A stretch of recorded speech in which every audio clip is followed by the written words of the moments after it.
Welcome to my channel, SteveO the Window Cleaner. Today we are here with Chris Lambrinides, and we are going to talk about 2 common mistakes new window cleaning businesses owners make.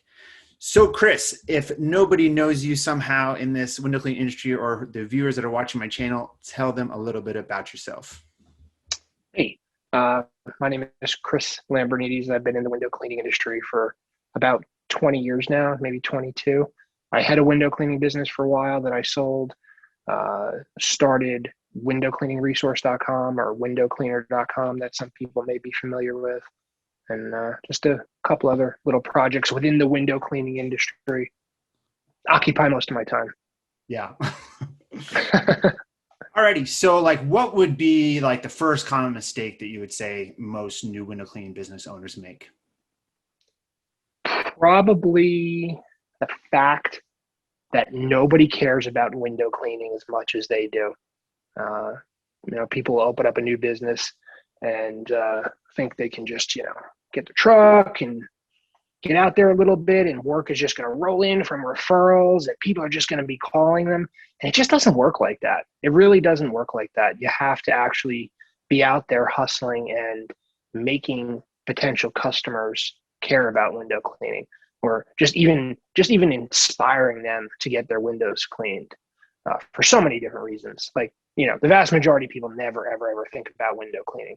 And if you're just going to rely on people calling you, you will not really receive too many calls. And the ones you do receive will be calling you and 2 or 3 other people for bids because they had the idea to get the windows cleaned. So like, yeah, I'm gonna get some bids and see what kind of prices I can get here. Yeah. However, if you inspire in somebody's mind the idea that they can get windows cleaned affordably through you, whether it be through like a Facebook ad, a piece of direct mail, a door hanger, whatever, an email, they're likely not going to get other bids, and they're just going to call you up to book.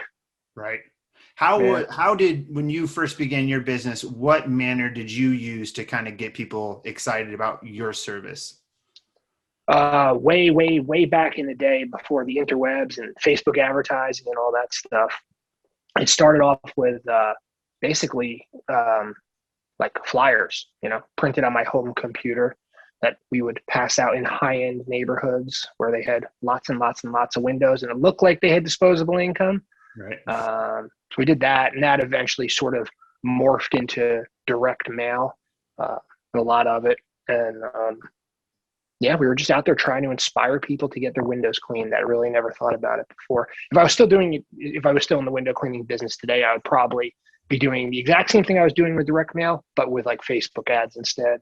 Right. Or Instagram. Yeah. Yeah, that's what I was going to ask you next. So you think, I've personally never done Facebook ads, but do you feel like Facebook is a pretty good area for running ads, especially for like window cleaning or service businesses like it? Oh, totally. If done right, I think the average demographic of the average housewife, let's say, that would call for window cleaning is likely on Facebook or Instagram. Right. Yeah, and you could just it's not like a lot of people think it doesn't work because they'll put a post out on their Facebook page and boost it or something like that. But like, there's really like way more to it than that. You have to put some time into understanding it, or find somebody that actually does, to avoid burning a lot of money. Right. If someone was to ask you, when would be like the right time of year, or when should I do those ads? Now, maybe middle of winter, right? That's a bad idea to waste money on that type of ad. But could you always create an ad for that time of year to bring in more work? Yeah, I think so. Seasonality in the window cleaning business, onto another thing. Right. I have tried to out-advertise seasonality in the past, and it just doesn't work in our particular area. We have real seasons here. Like, the summers are hot, the winters are super cold. We got 3 feet of snow on the ground right now. And if you were spending money on window cleaning advertising right now, you would not be getting any good responses. Yeah. I think like timing things, depending on area, based on like the first day of spring is usually pretty good, because it inspires things in people's mind, spring cleaning, stuff like that. Yeah. But other areas of the country are busy. when it's not spring, like Arizona, some Right. parts of California, Texas, Florida. Yeah. Probably. Someone was asking me today about, what is the best way to put out like a mass email, every 6 months or reminders. And I was trying to think of like a good software that does. Do you know of a particular software or a good way of doing that? Sorry to put you on the spot. I know I didn't ask you that prior, but Well, it really all depends what they were trying to do. It depends where they got the list from. It depends, like, or were these previous clients or these people that have previously called in to book an appointment. right. Um, MailChimp is excellent. It's free for like up to 2,000 users, I think, at first, or at least it used to be. Oh, nice. But if you have a smaller database, like I think you could probably achieve better success with just a direct email. Gmail will let you send out 500 emails per day, and it can come across as more personal. Right. It'll get past spam folders or spam settings and things like that that bulk mail providers encounter. Right. So we mentioned a little, or you talked a little bit about it, but the second point of like common mistakes for new window cleaning businesses, you were talking about seasonality. Can you go into that a little bit?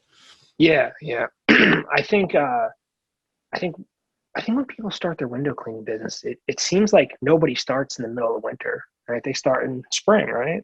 It I seems did. like it. I did. Oh my God, you did. Yeah, yeah, yeah. But you knew, you've been in this industry Right. for a while. The average person, though, I would say, if you were to take some kind of polls, they started in spring or like right as spring was popping off, maybe in the summer. And I think it's a big mistake to underestimate seasonality. I personally think the vast majority of the problems a window cleaning business owner will encounter once they're up and rolling a little bit is seasonality and the things that stem from it, whether it be the lack of cash flow, the lack of jobs.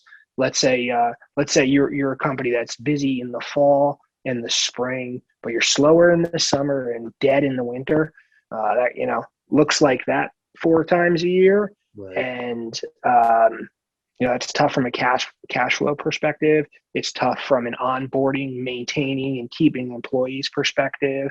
You're busy in the spring and you're busy in the fall. Oh wow, what do you do with all those great people you just trained up in the spring season? Oh, now it's summer. You got to lay people off and you got to retrain again in the fall. It doesn't really lead to the best caliber of employees if you don't have consistent work for them. Yeah.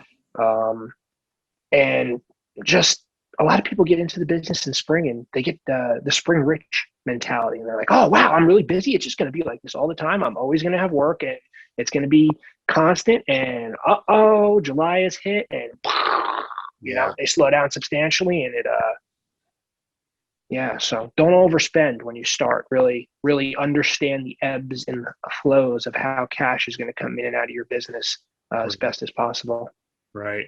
Yeah. I mean, I know that for us, even when I was at 2020 window cleaning, we would have those times where, the season highs of hiring a bunch of people, right in the beginning of spring, but then all of a sudden it's fall.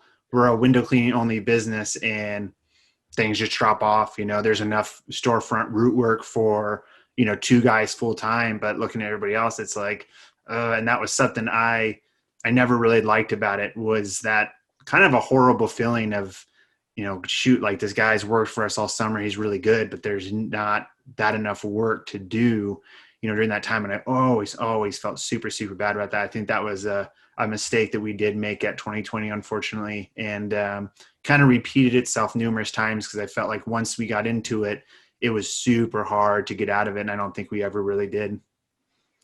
Yeah, I mean, we basically solved that problem with employing during the peak times college students. Yeah. College students are like squirrels. They're just like want to work for a period of time and save up all their nuts and go back to school, and that worked out pretty good.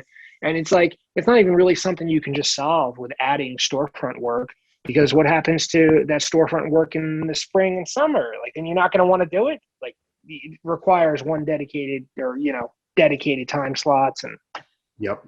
No. yeah. Exactly. Yeah.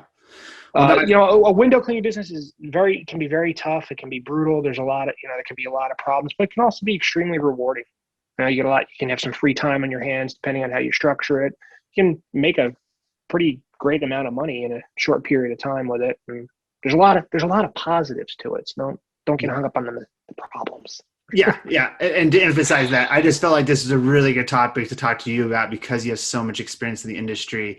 I don't feel like there's a lot of people that could reflect on this like you could.